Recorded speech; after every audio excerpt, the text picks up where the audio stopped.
Hello students, how are you? Hope you are staying safe at your home. So in the previous video session we have discussed about the two leadership styles, that is autocratic and democratic leadership styles. Today we will start with the third topic, that is or third leadership style, that is free reign leadership style.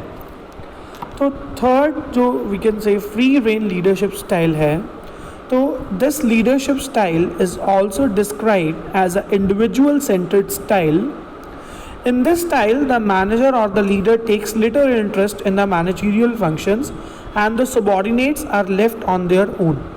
तो लेज़-फेयर और free rein leadership style है जो, इसमें जो manager है और जो leader है, he takes a little interest in, we can say that, in managerial functions. वो जितने भी सबॉर्डिनेट्स हैं सारा का सारा काम वो क्या कर देता है, सबॉर्डिनेट्स के ऊपर छोड़ देता है. The managers by explaining the overall objectives help the subordinates in determining their own objectives.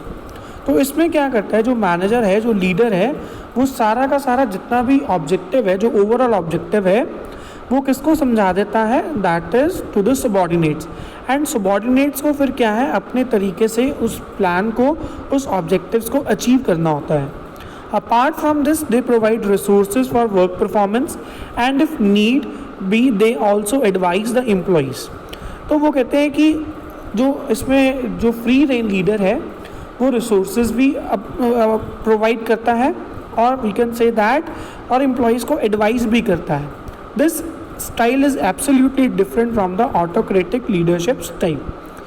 So free rein leadership style is the leadership style in which the leader gives his subordinates complete freedom to make the decisions.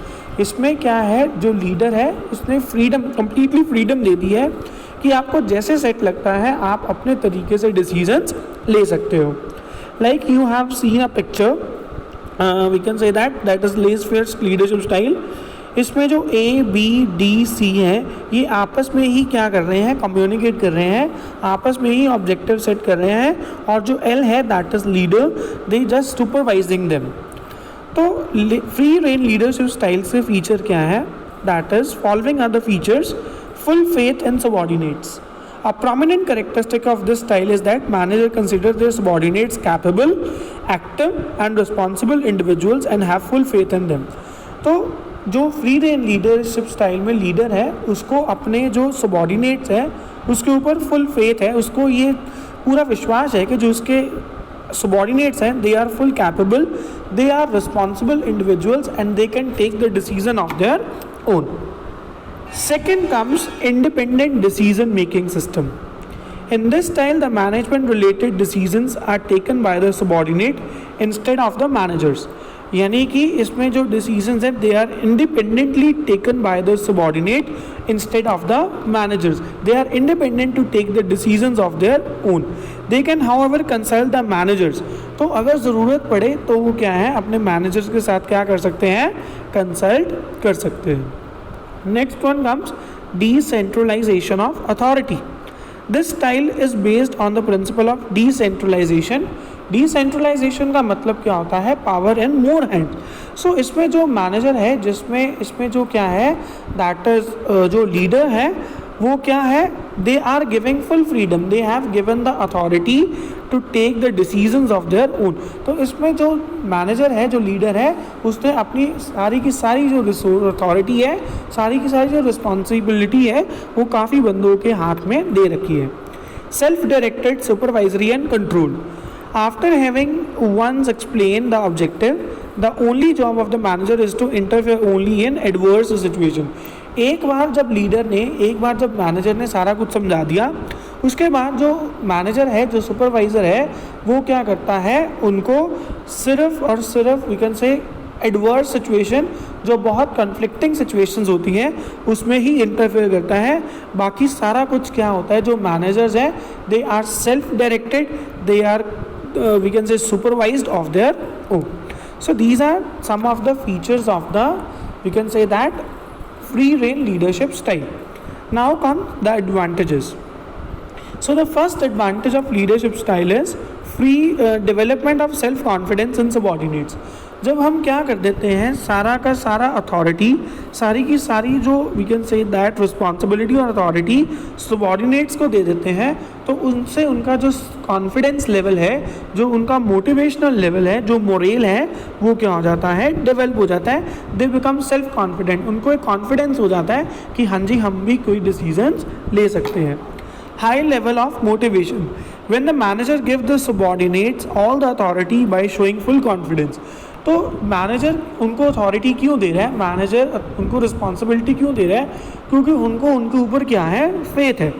तो इससे क्या है, they are highly motivated, जो subordinates हैं वो क्या हो जाते हैं, हाईली मोटिवेटेड हो जाते हैं। Helpful in development and extension of the enterprises. तो वो क्या कहते हैं कि जब हमारे एम्प्लॉयज़ डेवलप हो जाएंगे, हमारे एम्प्लॉयज़ मोटिवेटेड हो जाएंगे, तो हमारी जो ऑर्गेनाइजेशन है, जो हमारी एंटरप्राइजेज है, वो भी डेवलप हो जाएगी और it will help us in the expansion of the organisation. Disadvantages, difficulty in cooperation. तो कहते हैं कि ऐसे क्या है, जब हम उनके ऊपर सारा कुछ छोड़ देते हैं, we have given full freedom, तो उनमें जो कोऑर्डिनेशन की है वो थोड़ी सी दिक्कत आएगी। There is a difficult to cooperate with each other, क्योंकि लीडर तो उनको सिर्फ क्या कर रहा है, ऑब्जेक्टिव समझा रहा है। पहले क्या था, लीडर उनको था गाइड करने के लिए, कॉपरेट करने के लिए, बट अब क्या है, सिर्फ सबॉर्डिनेट्स है, तो it is very difficult for them to cooperate. Lack of importance of managerial post. तो इसमें जो मैनेजरियल लेवल की पोस्ट है, जो मैनेजर की इंपॉर्टेंस क्या है, वो क्या है, कम हो जाती है। In this leadership style, the post of a manager is rendered less important because he does not make any plan. तो उसकी इंपॉर्टेंस खत्म हो जाती है, he do not interfere in the we can say decision making, तो उसकी जो importance है वो कहीं ना कहीं थोड़ी सी लूज हो जाती है। Suitable only for highly educated employees. तो फ्री लीडरशिप स्टाइल वहीं पे सूटेबल है जहाँ पे जो एम्प्लॉयज़ हैं वो हाईली एजुकेटेड होंगे और they are willing to take the responsibility and they are capable of, we can say that, managing the authority. So these are some of the disadvantages. So with this we have completed with the topic leadership and its style. So please watch this video very carefully, and if you have any query, please note it down on your notebook and I will sort out your queries in tomorrow's Zoom session. Thanks and have a nice day.